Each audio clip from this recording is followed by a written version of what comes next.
From here on, nothing goes down unless I'm involved. No blackjack, no dope deals, no nothing.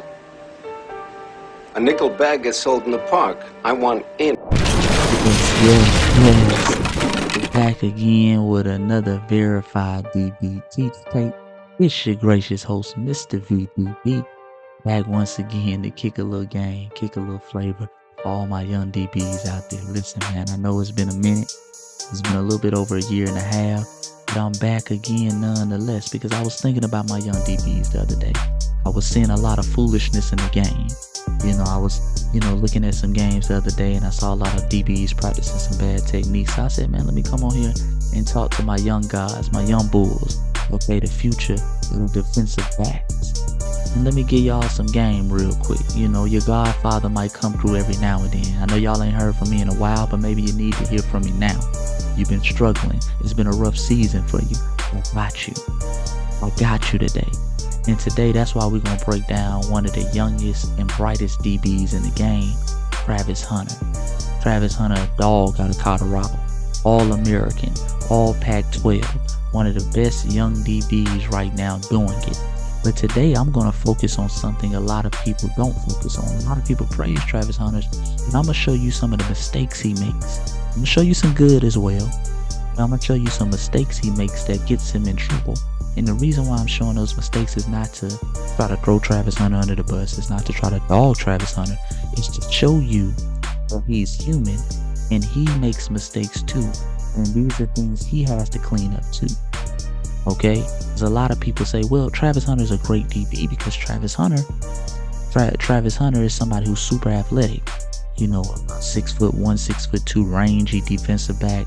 Probably runs a 4.4, 4.5. Very athletic specimen, a freak, can jump out the gym, okay? But technique still matters, guys. And technique is between you and you. That ain't got nothing to do with genetics. That's the beautiful thing about technique. It ain't got nothing to do with genetics, okay?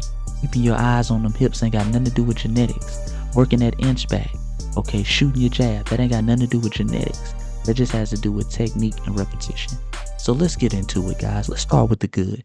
Now, this is Travis Hunter versus UCLA, arguably one of his best games of the season, playing UCLA at UCLA, number 23. And what you see right here is Travis Hunter at the top of the screen. They are disguising a cover 2 zone with a man-to-man coverage, okay? They're disguising cover 2 zone with a man-to-man coverage, and it looks like a man across the board or the free high safety. They're going to roll it into a cover 2 zone. Okay, and zone is important to understand in the cover 2. As a defensive back, you're responsible for the flats. You're responsible for the flats. So we're going to see Travis Hunter right here. Boom. He's going to get a press, going to get a jam on that receiver as your duty in cover 2. Get jam on the receiver. The reason why you want to jam this receiver, guys, is because the big play sits right here in the hole. As you can see, the safety is working his way back. But this is the big play right here in the hole. You want to delay this as much as possible. Okay, and essentially what you want to do, a safe DB would do, is press him and you want to sink. You want to close that hole and tighten that hole as much as possible because that's where the sweet spot the quarterback is going to try to hit, right between him and the safety. Travis Hunter gets his hands on him and immediately does what he's supposed to do, which is get your eyes back to the quarterback in cover 2. Zone coverage is where DBs you have fun. That's where your playmakers have fun because they're roaming. So he understands looking at the drop of the quarterback. That's a quick step or a quick throw. Gets his eyes back to the quarterback. Understand he has to be working quick game. Has to be working quick game with that quick of a drop. Boom. Sees the quarterback release it, and now he's going to get it. When he saw that lead hand, lead hand come off that ball, he's going to get it. If he sees something, he's going to go get it. And that's one lesson I want you guys to learn from Travis Hunter. Travis Hunter is a man of conviction. He's a man of conviction. And that's very important at every level. See, in high school, guys, you can afford to make 2 missteps and come back and still make a play. In college, that error gets cut down to 1 misstep. Okay, so if you take a step in the wrong direction, you can maybe still go back and get the play. In the NFL, you can't take a misstep. You got to go full speed at top-notch speed. You got to trust what you see. And he trusts what he saw, and he went and got it. No hesitation, no holding back. Let's show it again from a different angle. Beautiful job disguising man to man. Okay, zone, cover 2 zone. Great job of getting his hands on the receiver, pushes the receiver outside. But before he can even get done with his push, he's already looking back at the quarterback. Already looking back at the quarterback. And again, he took that lead hand off. Now it's just time to go get it. Have the conviction. Go get it. Some people call it a gamble.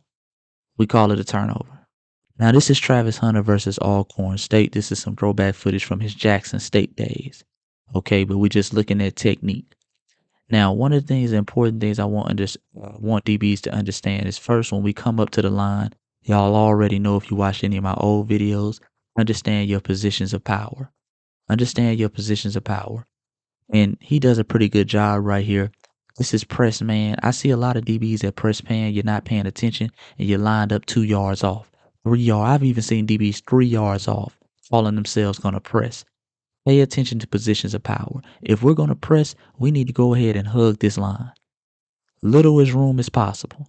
Okay? Sometimes I'll even tell the referee, I used to tell the referee, like, ref, is he supposed to be on? Because receivers will try to purposely play off to give themselves as much space between you as possible so they can work. So we want to understand our positions of power. If we're pressing, we want to get on that line. Get on that line. Okay, it shouldn't be no separation. We want to be as tight as possible to the receiver. Number 2, when we're playing press, you press with your feet first. Your hands come second. Meaning you always want to be in good foot position, guys. And part of being in good foot position is staying square to the receiver as long as possible. What I mean by that is, we don't want to open up the gate, which a lot of young DBs in press have a bad habit of doing. So let me show you what I mean. So Travis Hunter, top of the screen, we see he's working the hop back of the inch back. Now he ends up doing a hop. I like working the inch back. Let me play that again. Okay. So he's going to hop back a little bit. I don't like hopping back because to me it just gets you in a bad position. And this is what I mean by the bad position. He's in press man and he opens up the gate. See how he just willingly opened up the gate to start running? We got to stop doing this, my young DBs. Stay square as long as possible and shuffle into him. Because again, I want you guys to study boxers. Study boxers. These are athletes. These are men who are great with their hands. They'll tell you, the power punchers, people who push people around, the people who knock people out. They'll say, man, my power comes from my feet. My power comes from my base. You are not going to be a good press man corner. You are not going to be good at jamming if your base is always off balance. If you open up the gate, there's no power right here, guys. There's no power right here. You're allowing a free release. He's got all his momentum aimed straight ahead. You're turned to the side. Okay? But nonetheless, things happen at the line. What's the next step? What's part 2? Once we get out the press phase, the jam phase, if we opened up the gate, we want to get to the hip. Let's make up for it. Let's get to the hip. Travis does a great job getting to the hip. Squeeze him. Squeeze him. No separation, no holding back. He has to run this route through us. He's going to have to feel us through our route. That's the goal when you're playing press man. He shouldn't feel like he's out there running routes on air. No. He's got to feel us. He's got to fight through us. We got to make him work. Great job of getting to the hip. Now, we want to put that hand a little bit lower because that could be called. But great job getting to the hip, squeezing him. Now you're right there. I mean, goodness. This is what you call being blanketed. Simply because he got to the hip.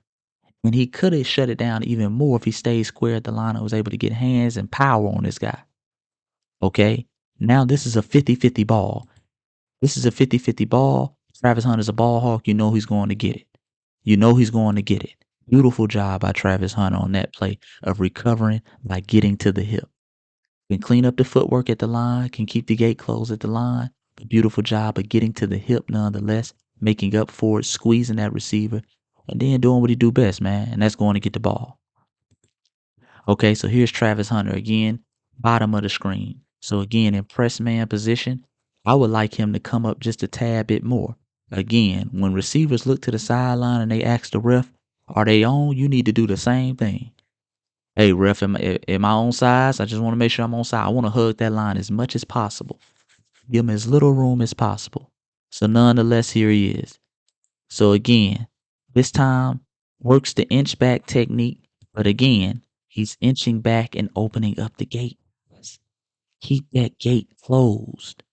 Keep that gate closed because as you're going to see, it's going to get him in trouble. You're allowing him a free release. Let me play this back. You allow him a free release. Now you got to understand in this situation, guys, I want you to view this.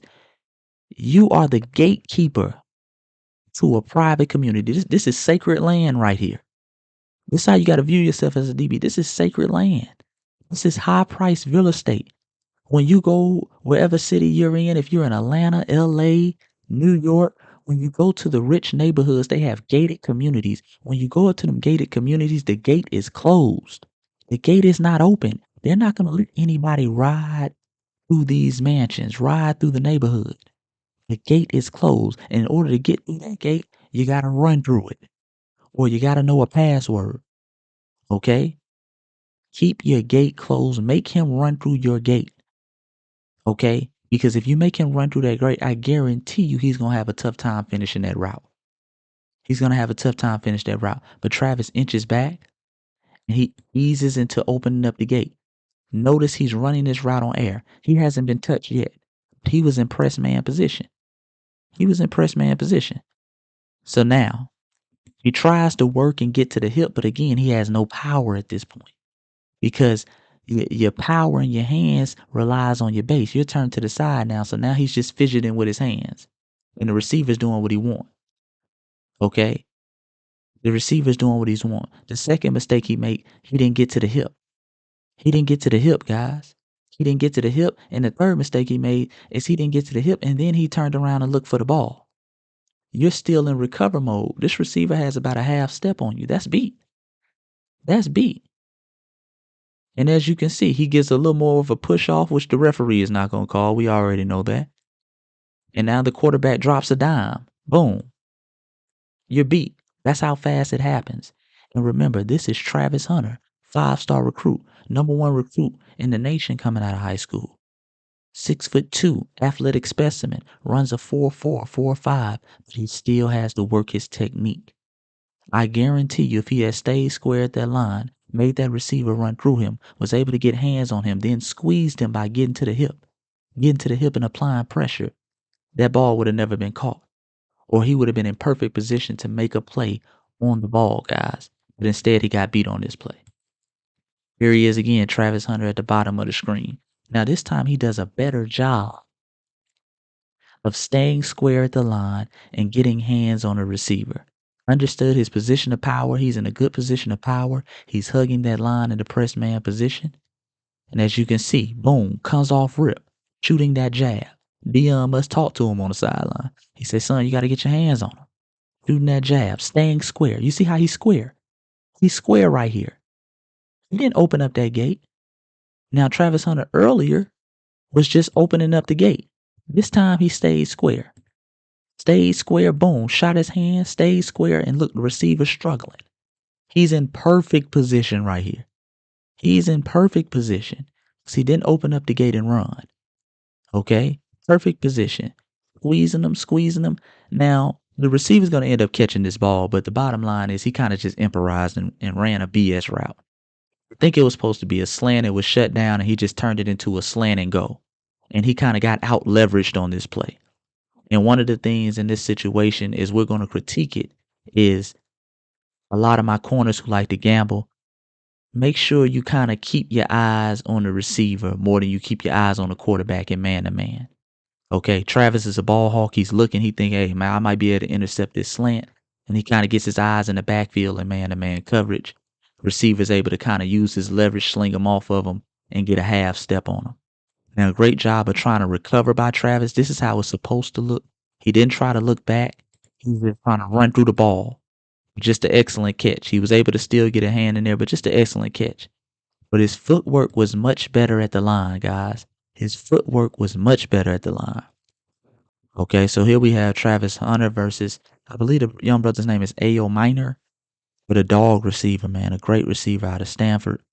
Stanford was horrible this year, but he was one of the bright spots in Stanford. Okay, about 6'2", 220 pounds, running a 4.340. Monster. Monster. These are the guys you can be expected to guard at the next level. And these are the guys who expose technique. Okay? Even for a 5-star like Travis Hunter, even for an athletic specimen like Travis Hunter, these guys expose technique. And remember, starting off positions of power. I didn't start the play at the very beginning. I didn't catch the very beginning of the play, but nonetheless, position of power. We want to be up there at the line. Number 2, you press with your feet, not your hands. Watch his feet on this play, guys. He inches back and he opens up. You can't open up the gate like this, guys. But when you have a receiver who runs a 4.3, these quick twitch receivers, these Jimmy Horns, these guys who are in the slot, very quick twitch, they're going to cook you. I'm telling you, if you open up that gate, because when you open up the gate, guys, you're playing what we like to call cat and mouse. And guess what? You ain't the cat. You the mouse. You food. And no matter who you are, if you continue to play cat and mouse, the receiver's going to be the cat. You're going to be the mouse. You're going to be food. He opens up the gate, gives him a free release. He has no power in that arm. Like I told you guys, you press with your feet. This is irrelevant. And you're going to see why. The receiver's just going to swat that and get even more leverage and beat him even deeper. Okay? Because he had no power in that. That had no effect. That just gave him an arm bar to leverage. You see what I'm saying, guys? Now, Travis Hunter makes a third mistake. Bad habits. These are some of the bad habits I talk about with Travis Hunter and a lot of DBs. You're beat. Why are you looking back? You shouldn't be looking back. You need to be running like hell to this receiver, especially a guy like this who's running a 4.3. He's already going to be hell to catch. He's looking back, and the separation's getting bigger and bigger and bigger and bigger and bigger. Now, the only thing that saves him on this play is a bad throw. A late and bad throw. But again, that's a touchdown. That's a touchdown, guys. Technique matters. Even for guys like Travis Hunter. My athletic guys out there, you 6'1", you a 4 or 5-star recruit. You got to close up this technique. I know you playing against receivers you think are sorry in high school. You know, you playing against Jim Bob, and Jim Bob is running a 4.7 at receiver. And you don't really have to focus on technique. And you're out there thinking you're Dion. When you go against these guys at the next level, they're going to cook you. They're going to cook you because you're practicing bad technique. And you're playing cat and mouse, and you're going to end up being the mouse more times than not. All right, here we got it again. This is Travis Hunter versus a good, solid receiver. I believe this is Williams from Washington State. Again, understanding positions of power. You're playing press man. He's too far off to be playing press man. You're in what I like to call no man's land. You're too far off. Let's go ahead and tighten this up. Let's go ahead and tighten this up, guys. You're giving this quick twitch receiver. He got too much room to operate. Then at the snap of the ball, you're already inching back. So you're giving him even more room. All right? Then you don't even shuffle to him. But he needs to go ahead and try to fight to stay square and shuffle to him. Shuffle to him, guys. Shuffle to him. Okay? That way you can end up naturally on his hip. And if you don't know what I mean by shuffle to him, watch my previous defensive back teach tapes. Watch my previous defensive back teach tapes, and you'll see what I mean by shuffle to him. I'll give you examples of DBs shuffling to him. Nonetheless, he doesn't shuffle to him, and he just opens up the gate. It's over, guys. I can tell you right now, it's over. It's over. Travis knows it's over. He's been in his head now. He's been in his head now. This is over with. He's run this route on air. He has not been touched by Travis Hunter. This is cat and mouse, and again, the cat is going to win. Now he compounds the issue by looking back, guys. You're beat. No need to look back. When you look back, he gains even more separation, as you can see. Now Travis tries to turn around, but it's too late. It's too late. Touchdown. But again, all this started at the line. Let's play it back. All this started at the line, guys. He was beat at the line because he was beat from the time before the ball was even snapped. Travis Hunter is in press man, but you're playing press man from 2 yards back. Nobody's arms are this long. The receiver knows that. The receiver has no fear in his heart right now. He has no fear in his heart. Then you play inch back. Now right here, once he commits, let's go ahead and shuffle to him. Shuffle to him. But instead, he just opens up the gate straight back. The receiver had a line drive, a free release. You compound it by looking back when you need to be running like hell to this receiver's hip and be ready to pull on that upfield shoulder. And it's 6, guys. It's 6. I don't care how athletic you are, you have to practice technique at the next level. You have to practice technique. So, those are just a few Peach State clips from Travis Hunter. Again, I love Travis Hunter, a dog of the receiver. A dog of a receiver and a dog of a DB. All American, all Pac-12. But I wanted to show you guys, even for some of the most athletic cornerbacks, you still have to play with technique, guys. That's 90% of the game. I don't care who you are. I don't care if you're running a 4.3. I don't care if you're 6'3", 220 pounds, running a 4.3 40. When you get out there and you open up the gate, you're playing with fire. You're playing with fire because you're allowing receivers to run routes on air. You're not applying pressure. So again, work your technique, guys. I hope Travis Hunter cleans some of this stuff up. If he cleans some of this stuff up, I mean, he's going to be elite. He might be a top 5 draft pick. You see what I'm saying? He's already a first round draft pick now. But he's going to be a top 5 draft pick if he cleans up some of the technique. And that comes from repetition. A way you can clean up some of this technique, guys, is starting right now. Get you a partner, get you a friend. And y'all just need to practice releases all day. Practice releases. Forget about the receiver running a route. Just practice in a 5-yard box. Practice staying square, getting your hands on a receiver, shuffling to a receiver. Then practice another mode where you're standing side by side and you just have to run to the receiver's hip. These are techniques. These are things you need to do. Therefore, when you get into the game, it's second nature. So I hope you guys enjoyed this Teach Tape. It's your gracious host, Mr. VDB. Let's get this video to 200 likes if y'all want another one. Share, subscribe. Show Mr. VDB some love in the comment section as well, man. Let me know what you think about the video. Who do you want to see next? Some things that you want to see. Plan on expanding the brand this time for real. I know I didn't told you guys that before, but I plan on expanding the brand this time for real. So you got some more content coming your way. But until next time, y'all stay active, stay on the field, and remember, this is always a no-fly zone. I'm out.